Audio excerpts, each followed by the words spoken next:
Assalamualaikum warahmatullahi wabarakatuh.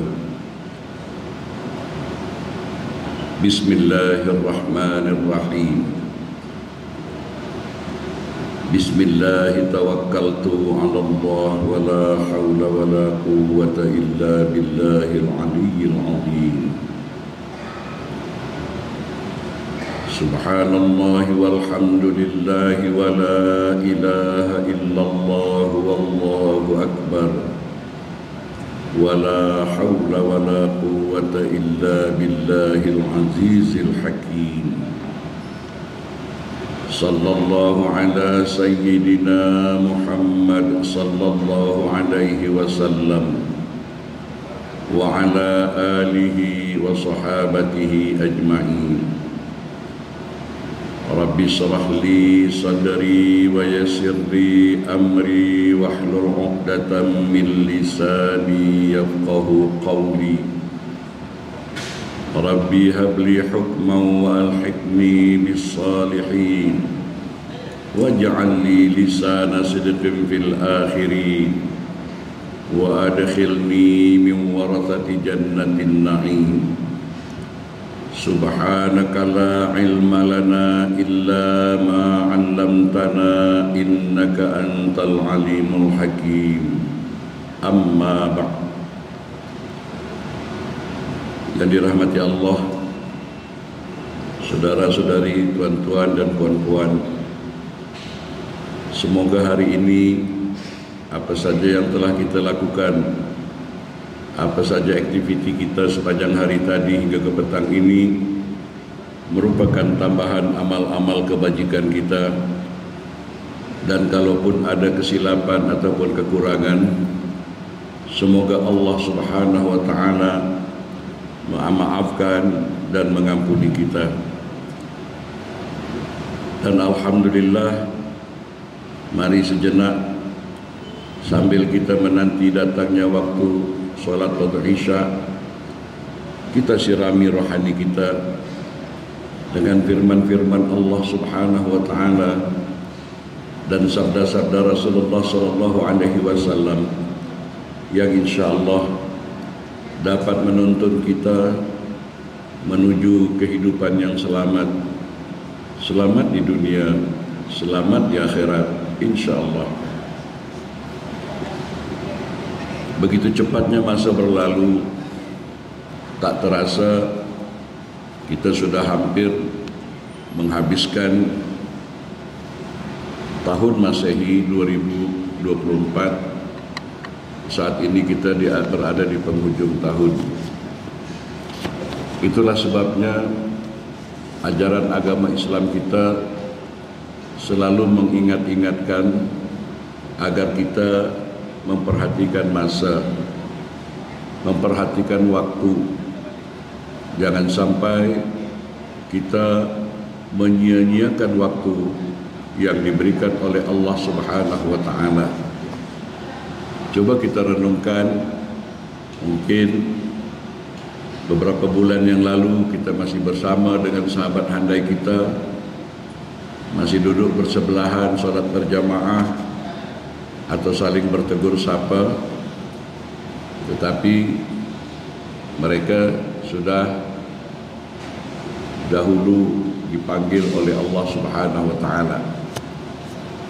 Nikmat yang kadang-kadang kita tidak sadar adalah nikmat umur, nikmat waktu.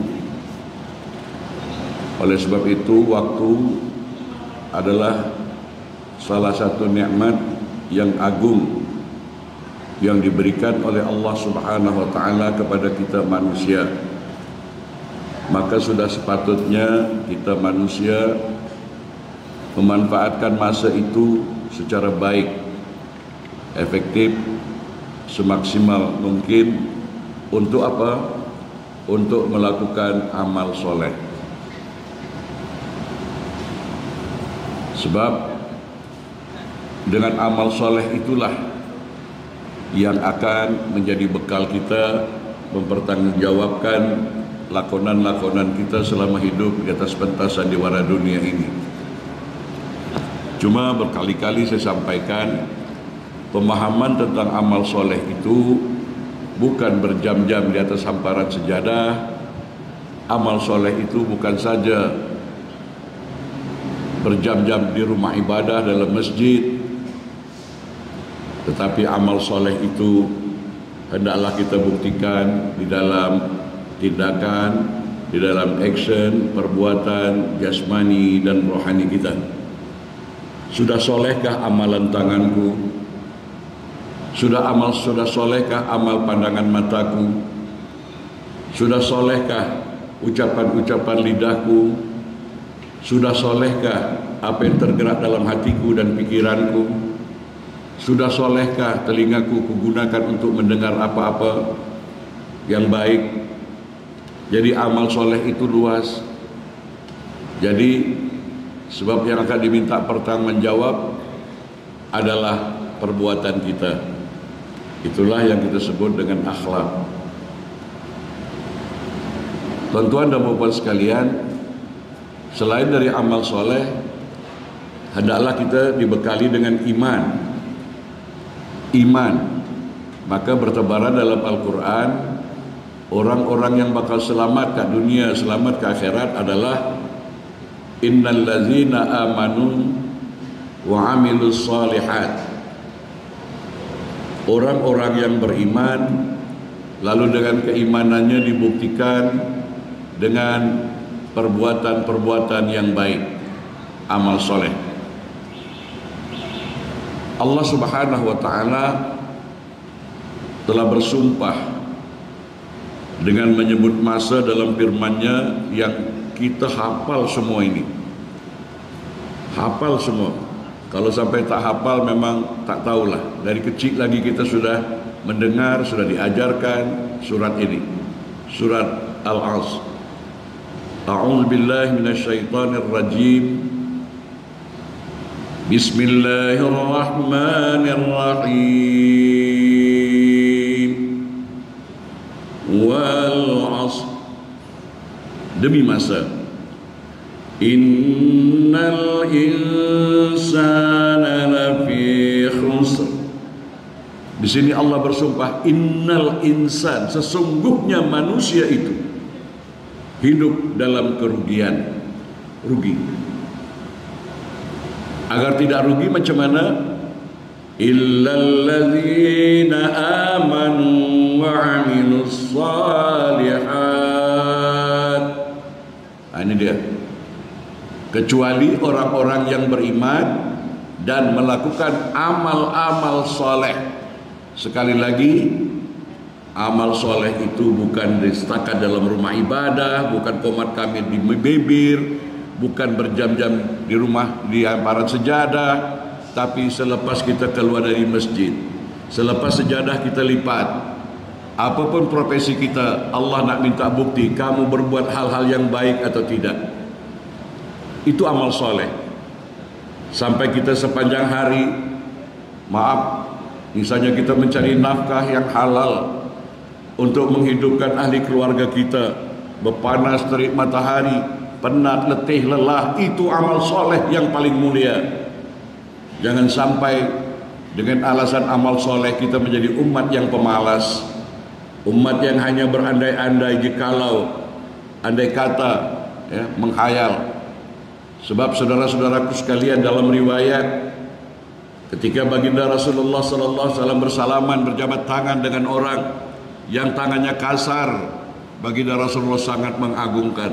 Masya Allah, tanganmu kasar, karena baginda Rasulullah SAW menilai bahwa orang ini betul-betul bekerja keras dengan tangannya sampai kasar. Kita nak ikut sunnah Nabi, kita nak ikut, nak dapat syafaat dari Nabi. Sudahkah kita mencontoh cara berjabat tangan dengan Nabi berjabat tangan? Rasulullah berjabat tangan sambil tengok mukanya, sambil senyum, sambil digoncang-goncang begini. Yang ngamalkan siapa? Yang banyak ngamal itu mat saleh. Kita kadang-kadang nak ikut, nak dapat syafaat Nabi, ikut sunnah Nabi, tapi kalau kita bersalaman jabat tangan, tengok siapa yang berjabat tangan. Orang kaya atau bukan? Satu level atau bukan? Satu tok guru atau bukan? Kalau tak itu, Tapi bukan orang sini, bukan ya, orang Tanjung Pinang. Kalau saya ceramah kat Tanjung Pinang ya orang sini juga lah ya. Jadi amal soleh itu sampai berjabat tangan pun kelihatan orang ini melakukan amal kebaikan atau tidak, ikhlas atau tidak. Ketika kita diucapkan Assalamualaikum, Masya Allah, kita hargai ini. Dia mendoakan kita, selamat untukmu. Jawablah lebih sempurna, Waalaikumsalam warahmatullahi ya akhi. Ini kan tidak, kadang-kadang Assalamualaikum. Jelas, macam itu ya. Itu bukan amal soleh. Sampai kau senyum di hadapan wajah saudaramu, itu amal soleh, merupakan sedekah. Masya Allah. Jadi sekali lagi, amal soleh tadi ritual yang sudah dituntun dalam syariat, kemudian diterjemahkan, diimplementasikan dalam akhlak. Amalan yang paling tinggi, amal soleh yang paling tinggi derajatnya apa dia? Memasukkan rasa bahagia di dalam perasaan saudaramu. Ini amal yang paling tinggi, tuan-tuan. Tapi kalau kita ritual solat, baca Quran, tapi mulut kita menyakiti orang ya, di dalam kita bergaul, berinteraksi, sombong ya, jahat, memasukkan rasa sedih, rasa duka cita ke dalam jiwa orang lain, ini amal yang buruk. Jadi saudara-saudaraku sekalian, masih ada masa, masih ada waktu. Allah bersumpah, wal asr, demi masa ya, berulang kali saya sampaikan di sini, tuan-tuan. Demi masa ini kalau diterjemahkan bahasa Jepun, saiki ya wingi, siso ya saiki. Jepun Jawa. Kalau ada orang Jawa tak faham, ini maknanya Jawa murtad. Saiki ya wingi, bahasa kerennya today is yesterday and tomorrow is today. Hari esok, apa yang nak terjadi keadaan nasib kita dunia dan di akhirat, jangan buang masa, kita tentukan hari ini. Dan apa yang tomorrow, besok, besok itu dalam jangka pendek atau jangka panjang di hidupan di akhirat, tomorrow is today. Jangan buang masa, segera kita rancang, segera kita tentukan hari ini, jangan buang masa. Jadi tuan-tuan dan puan sekalian, jarang kita baca wal asri, demi masa. Kita jarang mencari apa, ya Allah tunjukkan aku, ya Allah apa maknanya demi masa ini, ya Allah. Di situ Allah bersumpah, beruntung orang yang pandai menjaga, memanage masa, dan rugilah orang yang tak pandai memanage masa. Apa yang terjadi hari ini? Oh, hari ini kita menjadi orang kaya, banyak harta benda karena hari-hari kemarin, hari-hari semalam kita betul-betul bekerja keras, berjimat cermat, menabung, menyimpan uang sehingga kita makmur hari ini. Kalau kita jadi orang miskin hari ini karena hari-hari kemarin sudah diberi peluang oleh Allah Subhanahu wa taala rezekinya, tapi dia tidak pandai memanagenya, tidak dapat menentukan untuk kehidupan hari esok, maka habis begitu saja. Kalau hari ini kita menjadi orang pandai karena hari-hari kemarin, tahun-tahun kemarin aku betul-betul rumus belajar, sekolah, cari ilmu, sehingga hari ini aku menjadi orang yang pandai. Oh, hari ini aku menjadi orang yang awam, orang yang bodoh, minta maaf ya. Karena hari-hari kemarin Allah telah bagi masa peluang untuk menuntut ilmu, kita tidak mau menggunakannya dengan menuntut ilmu dengan baik. Nah, begitu juga hari esok. Hari esok ini jangka pendek dalam kehidupan dunia, dan juga hari esok dalam jangka panjang kehidupan akhirat. Falyanzur nafsum ma qaddamat lighad. Apa yang telah kamu persiapkan untuk kehidupanmu hari esok. Jangan sampai kita hari esok jangka pendek kat dunia meninggalkan zuriat-zuriat yang lemah, meninggalkan zuriat-zuriat yang mundur ya. Dan juga jangan sampai hari esok di akhirat kita menjadi orang yang rugi.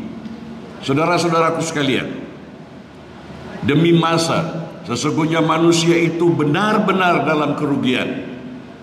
Illallazina amanu wa amilus salihat. Nah, agar tidak benar-benar terperosok dalam kerugian, hendaklah kita menjadi orang yang beriman dan orang yang beramal soleh. Saudara-saudaraku sekalian, malangnya saya sendiri pun sama.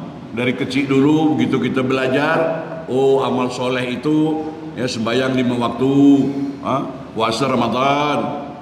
Kalau kita tengok anak kita sudah menunaikan solat sembahyang 5 waktu, kita sudah senang. Tapi jarang kita bertanya, nak, sudah solat 5 waktu? Sudah, abah. Ada hal-hal yang kau tak faham tak, nak? Macam mana Al-Fatihah yang kau baca? Sudah faham tak maksud Al-Fatihah? Jarang kita bertanya begitu. Anakku, setelah kau solat, mengucapkan salam kanan dan salam ke kiri, tahukah kamu maknanya, nak? Apa filosofinya? Begitu juga baca Quran, tuan-tuan. Jangan sampai kita baca Quran, ya, tetapi bayangkan, tuan-tuan, misalnya ya, tuan-tuan ada maid kat rumah, ada maid pembantu rumah kat rumah. Kita sudah bagi senarai, tugasmu hari-hari macam ini. Dia baca berlagu-lagu, ya. Jam 7 kemas rumah, pukul 10 cuci baju, petang hari, tengah hari masak, dilagu-lagukan. Tapi dia tidak melaksanakan perintah itu tadi, tuan-tuan. Apa yang terjadi? Maid kita ini tak lama ini, kena tukar, kena buang. Nah, begitu juga kita baca Quran, dilagu-lagukan, ya. Padahal, tuan-tuan dan puan-puan sekalian, tajwid itu bukan setakat dibacaan hurufnya saja, tapi tajwid itu dalam kehidupan, hidup yang indah, hidup yang benar. Tajwid, ada kalanya kita menghadapi orang ini dengan ikhfa, ya, dengan diplomasi. Ada kalanya kita menghadap akhlak seseorang ini dengan izhar, dengan tegas. Tapi kita tertumpukan dalam bacaan Quran, padahal itu diterjemahkan dalam akhlak kehidupan, tuan-tuan dan puan sekalian, ya. Saudara-saudaraku sekalian, saya maaf ya, berulang kali saya sangat prihatin. Tengok, kadang-kadang kita derma kirim Quran, ada lagi dalam YouTube itu, banyak betul, derma Quran, ya. Bertumpuk, bertimbun Quran itu, tapi tidak dibaca. Dia akan melaknat kita, tuan-tuan, akan minta pertanggungjawab, ya. Sedangkan Al-Quran tadi harus dipelajari karena dia berfungsi sebagai hudan lil muttaqin, petunjuk bagi orang yang bertakwa, hudan lin nas, petunjuk bagi manusia. Macam mana dia nak menjadi petunjuk kalau kita hanya pandai membaca tapi tak faham maknanya? Saudara-saudaraku sekalian, dan malangnya lagi kita ditakut-takuti pula, ya. Nak belajar Quran harus ada ilmu mantik, ada ilmu nahwu saraf, harus ada ilmu asbabun nuzul, sehingga kita naik takut nak belajar Quran. Padahal Al-Quran diturunkan dengan bahasa Arab, mudah untuk kamu pelajari, asal kita ada komitmen, ada kemauan atau tidak. Dan sekarang sudah bertebaran bermacam-macam terjemahan, ada bahasa Indonesia, bahasa Melayu, bahasa China, bahasa India, sudah lengkap, bahasa orang putih, sudah banyak diterjemahkan Al-Quran tadi. Ini suatu peluang yang Allah bagikan kepada kita. Kita bagaimana nak bertanggung jawab di hadapan Allah kelak. Man kitabuka, apa kitabmu? Macam mana kita nak jawab Quran, tuan-tuan, kalau Quran tidak ataupun jarang kita pelajari, tidak kita ambil sebagai hudan, sebagai petunjuk kehidupan. Saudara-saudaraku sekalian, di dalam surat yang mulia ini, wal asri ini, Allah Subhanahu wa taala bersumpah dengan masa. Tentang masa ini Allah Subhanahu wa taala bersumpah banyak sekali tentang masa. Wal asr, demi masa, was subhi, demi waktu subuh, wal fajr, demi waktu fajar, wad duha, demi waktu duha, wal lail, demi waktu malam, wan nahar, demi waktu siang. Betapa mustahaknya kita diingatkan tentang waktu. Saudara-saudaraku sekalian, saya ambil contoh sajalah. Maaf Tuan Haji Rosni, saya sudah lama tak jumpa fisik beliau, ya. Kalau saya mengenang kira-kira 5 tahun yang lepas, masih segar, masih muda gitu kan, ya. Tapi setelah jumpa sekarang, ya, dimakan masa, ya, wajah kita, fisik kita sudah berubah. Kalau kita tak jumpa langsung, ya, saya masih terkenang 10 tahun yang lalu.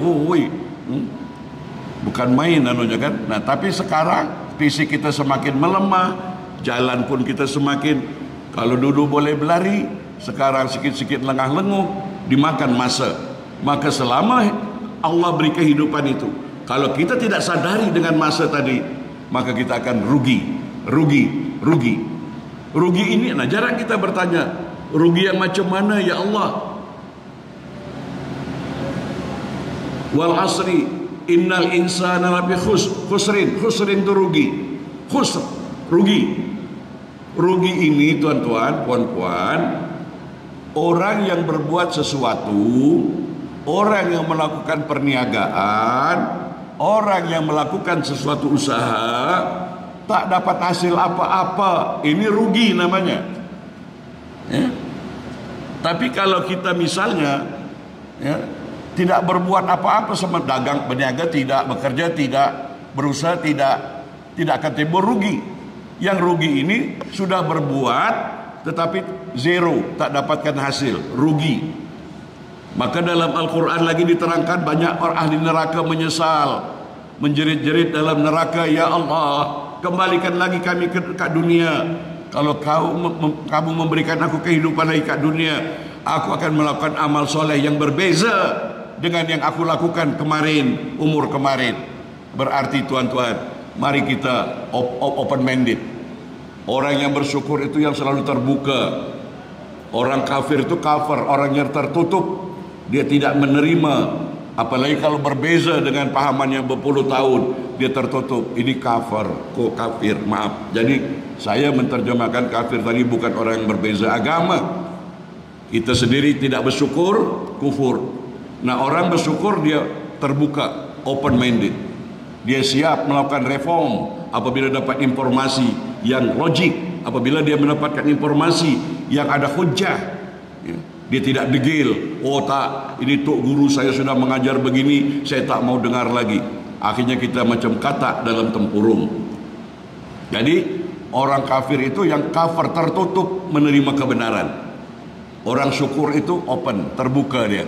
Dia bersyukur kalau mendapat informasi maklumat, walaupun berbeza puluhan tahun, ratusan tahun, tapi ditengok, oh ini dalil hujahnya, Qur'annya, oh ini hadisnya, maka dia akan sami'na wa ata'na.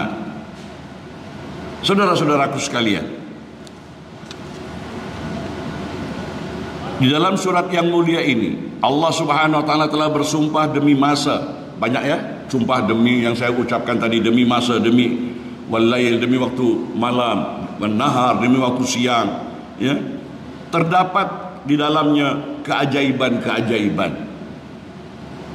Di dalam masa terjadi kesenangan dan kesusahan, di dalam perputaran masa yang kita lalui, kadang-kadang kita menemui suasana gembira, suasana sukacita, dan kadang-kadang kita menemui suasana yang duka cita, yang tidak menyenangkan. Itulah romantika kehidupan yang diputar oleh masa.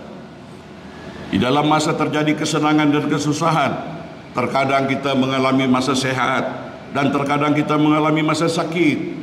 Di dalam masa itu kita mengalami kekayaan dan juga mengalami kekurangan dan kemiskinan. Jika seseorang menyia-nyiakan umurnya 100 tahun melakukan sia-sia, bahkan kemaksiatan belaka. Maksiat di sini tuan-tuan dan puan-puan bukan pergi ke night club saja, bukan pergi ke karaoke saja, bukan minum arak di night club saja. Maksiat itu kalau tak kita kawal hari-hari, mengintai-ngintai kehidupan kita. Maksiat ucapan lidah kita, maksiat kita di dalam kita menegur anak dan istri kita dengan bahasa yang kasar. Maksiat itu. Maksiat mata kita memandang orang dengan penuh kesombongan.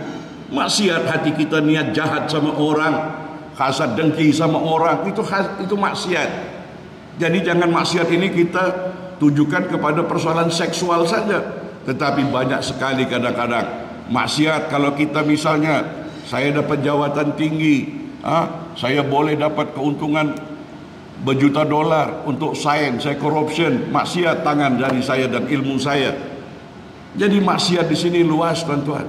Jadi bukan setakat ya selama ini kalau kita maksiat yang berkenaan dengan seks, ya padahal luas itu.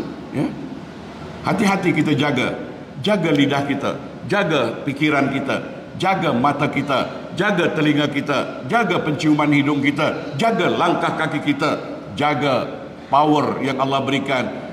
Dikala kita ada kekuasaan misalnya, ada jabatan misalnya, ya, kadang-kadang dengan memutarkan pena begini dapat merugikan negara, dengan memutarkan pena begini sain dapat buang orang kerja, dengan memutarkan sain pena begini, ya, yang salah jadi benar, yang benar jadi salah, maksiat tangan kita.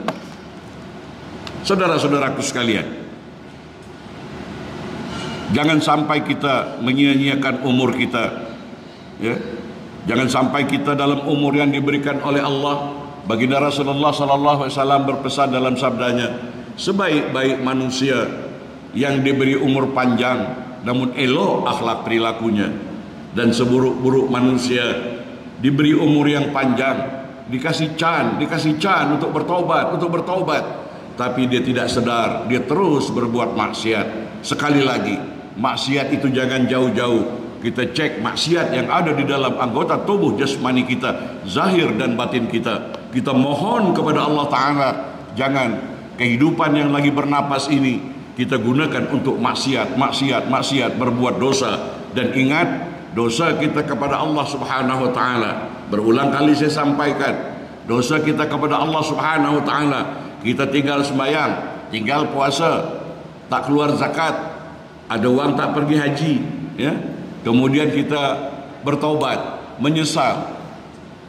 Allah tersenyum, wahai hambaku, sebesar apapun dosamu, kalau engkau minta ampun, ya, ampunanku lebih besar dari dosamu. Dosamu telah kuampuni kalau kamu bertobat, menyesal dan meminta ampun. Tetapi kalau maksiat dosa kita mengorbankan orang lain, dengan mulut kita menebarkan fitnah, dengan tangan kita melakukan kezaliman, dengan kaki kita melangkah ke tempat-tempat yang tidak diridhai Allah, mata kita memandang orang dengan menghina, ya. Telinga kita mencari-cari kipuh, mencari-cari kesalahan orang itu menjadi korban, orang itu menderita, orang itu malu, bahkan mungkin dipenjara, masuk jail dan lain sebagainya, ya. Nah, walaupun kita umrah menangis darah di Multazam, solat tasbih 1000 rakaat, kata Allah, dosamu antara aku sudah ampuni, tapi itu makhlukku, ciptaanku, tolong jumpa dia, minta ridha, minta maaf. Apalagi yang berkenaan dengan hak orang, misalnya hutang, ya. Apalagi kita main ke mahkamah, bukan hak kita, jadi kita menang misalnya. Jadi tuan-tuan dan puan sekalian, jangan melakukan kezaliman. Dosa yang paling besar adalah berbuat zalim kepada diri kita dan kepada sesama makhluk Tuhan. Wa ma lizalimin min ansar, dan orang yang zalim itu tidak ada satupun penolong. Oleh sebab itu tuan-tuan dan puan sekalian, datuk kita Nabi Adam alaihissalam dari awal sendiri sudah memohon ampun. Memohon ampun dari apa? Bukan memohon ampun karena dia melakukan hubungan seks dengan perempuan tanpa muhrim, bukan dia mohon ampun karena minum arak, bukan mohon ampun karena dia berjudi dan lain sebagainya, tapi dia mohon ampun, Rabbana zalamna anfusana, wahai Tuhan kami telah melakukan kezaliman, ya? Zalim. Nabi kita Muhammad sallallahu alaihi wasallam mewariskan doa, Allahumma inni zalamtu nafsi zulman kathiran kabira. Ya Allah, sesungguhnya aku telah melakukan kezaliman terhadap diriku, kezaliman yang banyak lagi besar. Zalim. Dosa zalim ini tuan-tuan hati-hati. Jangan sampai zalim karena ucapan lidah kita, info kita, SMS kita, WhatsApp kita, email kita, ya, kita melakukan kezaliman. Saudara-saudaraku sekalian, sekali lagi, ya, berulang kali saya sampaikan, kalau Anda menciptakan sesuatu karya, berulang-ulang kali saya sampaikan contoh supaya paham, ya. Misalnya Anda membuat cawan, yang membuat ini cawan itu Anda, tentu Anda akan mencintai ciptaan Anda, karya Anda, akan jaga, akan gembira kalau ada orang yang menjaga, yang menghormati ini. Tapi kalau ada orang yang melecehkan, ada orang yang menghina ciptaan kita, ada orang yang merusak karya kita, tentu kita tidak akan terima, tuan-tuan. Nah, itulah. Jadi zalim tadi, berbuat baik atau berbuat jahat, bukan kepada sesama manusia saja, tapi termasuk binatang. Itu ciptaan Allah, milik Allah. Flora dan fauna itu milik Allah. Jangan kita rusak, jangan kita zalimi. Saudara-saudaraku sekalian, berapa banyak dalam Quran diterangkan, banyak anak Adam telah membuat kerusakan di laut dan di bumi, hasil buah tangan mereka. Misal, dia ambil kekayaan alam, lalu lingkungannya tadi tidak dipulihkan, ya timbul kolam, banjir, timbul macam-macam. Dia sudah ambil tambang, barang tambang, dibiarkan, dia merusak bumi Allah. Itu sedangkan itu miliknya Allah. Maka saudara-saudaraku sekalian, inilah yang dimaksud kita berhablum minan nas, berhablum minan nas, berhablum minan nas, agar hidup kita tidak hina di mana saja berada. Adalah kita menjalin hubungan yang baik. Hablum minallah.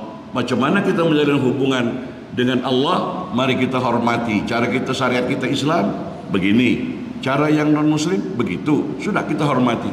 Soal diterima tidak diterima itu bukan urusan kita, itu urusan Allah. Nah, tetapi tentang hablum minan nas, kita harus bekerja sama tanpa memandang bangsa, agama dan warna kulit.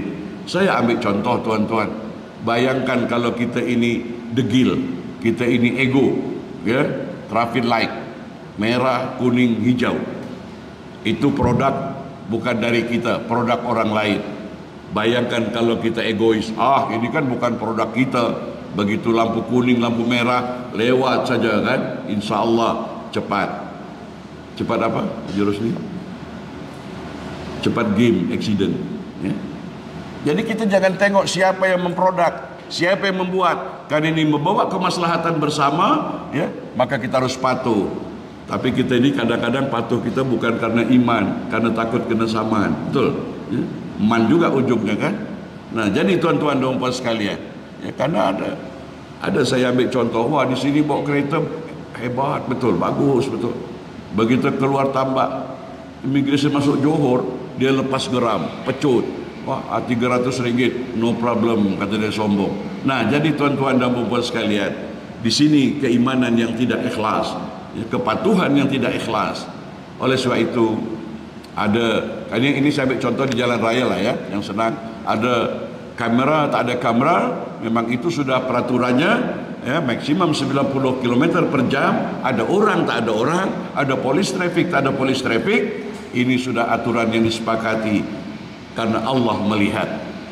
Kan ada dalam kisah, tuan-tuan, di dalam suatu pesantren, ya, kiainya ini ada salah satu santri anak murid yang baru masuk, tapi tuan gurunya ini sangat sayang kepada murid yang baru masuk ini. Sayang betul dibandingkan dengan murid-murid yang senior, ya. Maka murid-murid yang senior tadi komplain, tuan guru, kenapa tuan guru terlalu sayang sama murid yang baru masuk ini?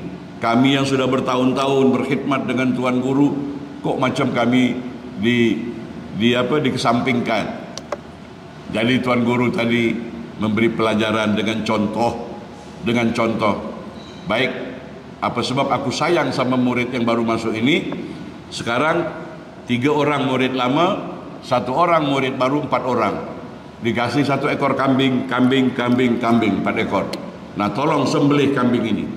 Tolong sembelih kambing ini, tapi dengan syarat jangan ada yang nampak. Jangan ada yang nampak. Begitu kata tok guru tadi dengan keempat muridnya ini tadi. Tiba-tiba yang murid yang senior tadi berlindung di belakang pokok. Wah, tengok tak ada yang nampak, disembelih. Yang satu lagi di balik bukit, tak ada yang nampak, disembelih. Satu lagi, ya, di tempat yang sunyi sepi, tak ada orang, disembelih. Yang murid yang baru yang disayangi tok guru tadi balik. Yang tiga tadi tuan guru ini sudah kami sembelih, tak ada yang nampak. Yang satu yang murid baru tadi tak disembelih. Lalu tuan guru tadi bertanya, kenapa tak kau sembelih kambing ini, wahai muridku?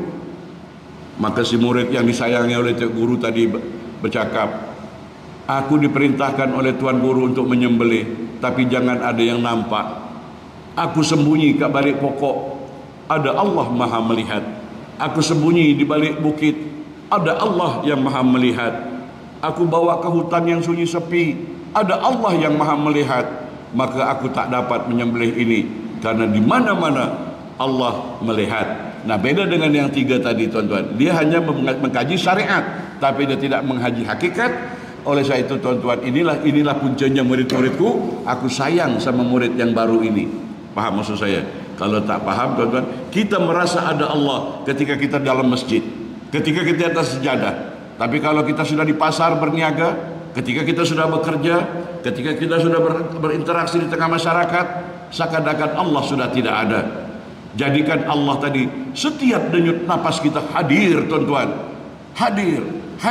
Allah hadir di dalam kehidupan kita, setiap denyut napas kita. Sampai kita tidur pun Allah menjaga kita. Dia tak pernah ngantuk dan tidak pernah tidur. Itulah nafas, tuan-tuan. Itulah nafas. Oleh sebab itu bersyukur, karena kita hari ini masih dapat berduduk macam ini, karena masih ada nafas. Tuan-tuan dan puan-puan masih boleh tengok saya, karena ada nafas. Telinga tuan-tuan dan puan-puan masih mendengar ucapan saya, karena ada nafas. Wajah kita masih segar, memerah, karena masih ada nafas. Coba kalau nafas itu sudah dicabut, tuan-tuan, kita duduk mungkin akan terbaring, ya. Mata kita sudah tidak dapat melihat, telinga kita sudah tidak dapat mendengar. Maka menurut ahli tafsir, tuan-tuan, Allah menitipkan keberadaannya di setiap umat manusia, tak kira bangsa, tak kira warna kulit, tak kira agama, lewat napas.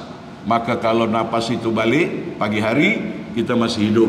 Kalau napas tadi sudah tak masuk lagi, disebut menghembuskan napas yang terakhir.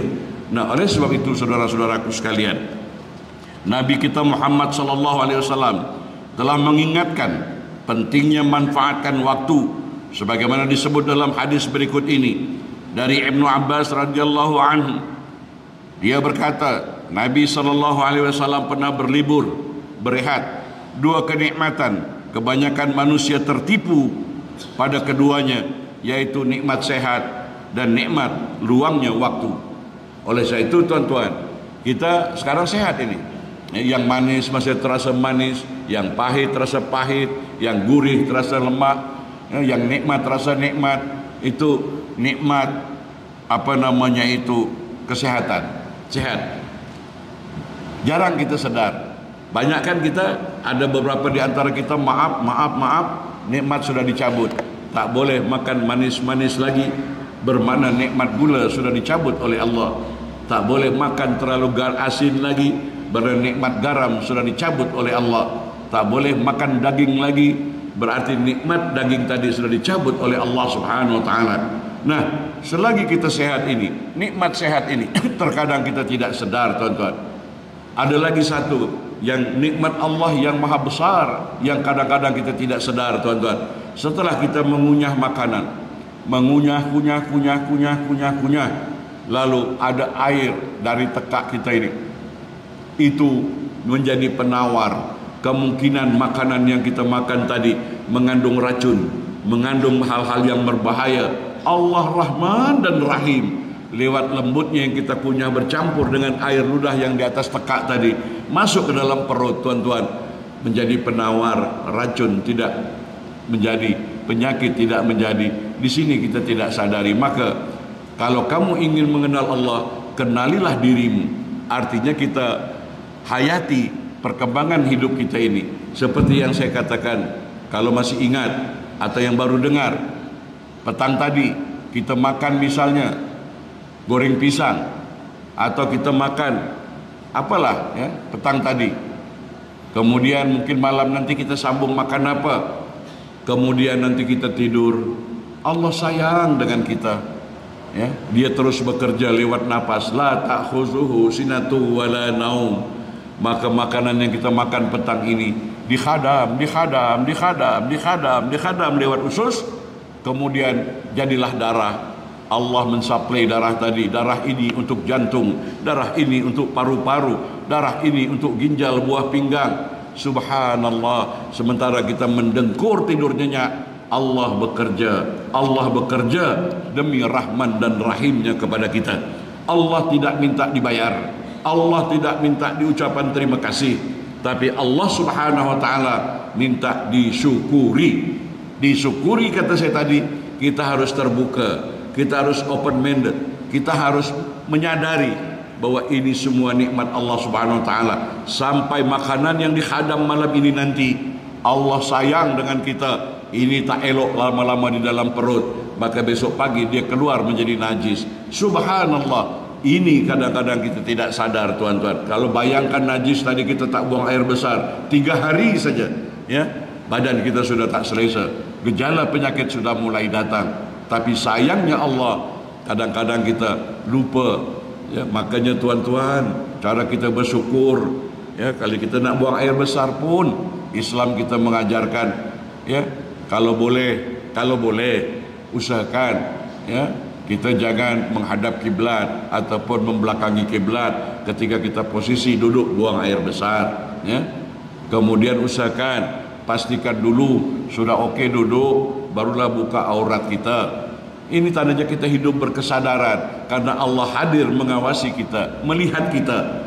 Ini jangan pula masih 5 meter dia sudah buka aurat, ya. Ya.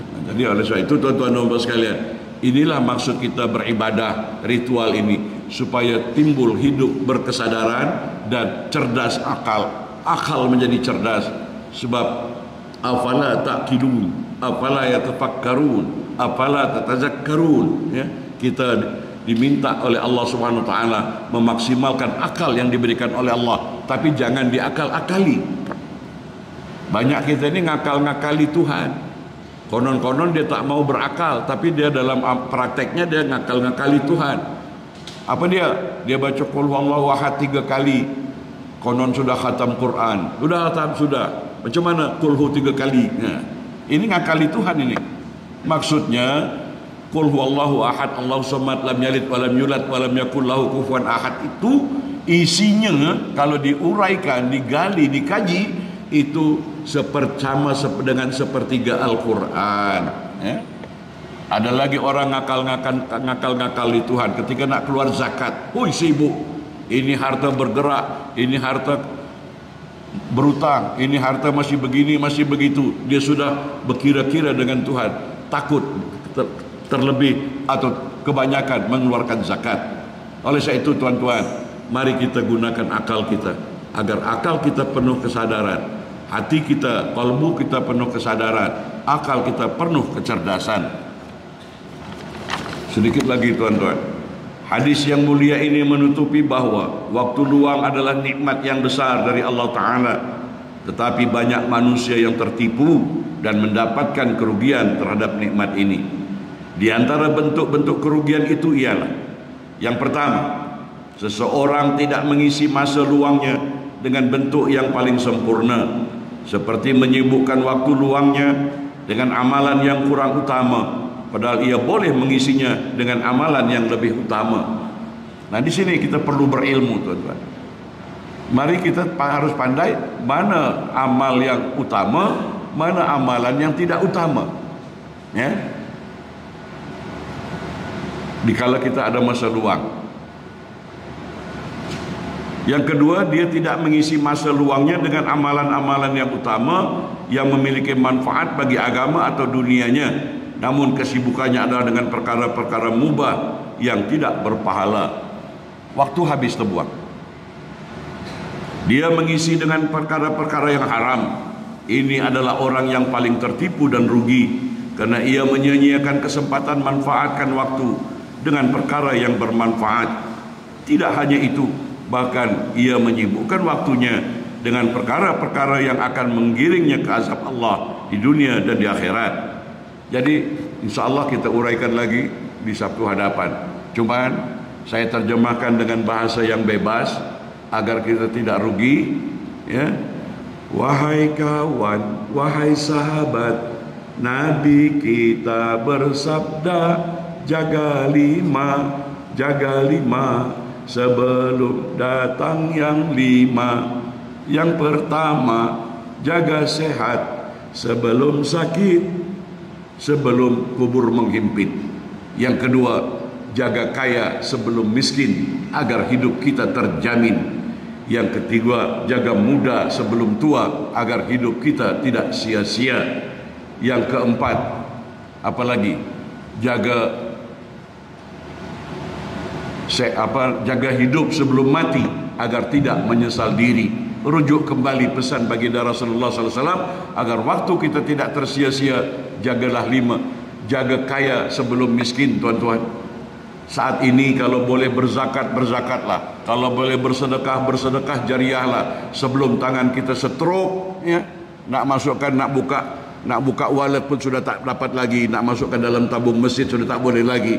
Selagi masih sehat, gunakanlah kesehatan itu. Selagi masih ada, laksanakanlah perintah Allah. Jangan sampai datang masanya nanti nikmat sehat tangan kita ini nak pasangkan butang masuk ke kancing ini berjam-jam, tak boleh-boleh. Nyuruh orang, manggil anak, manggil cucu, tolong masukkan butang ini.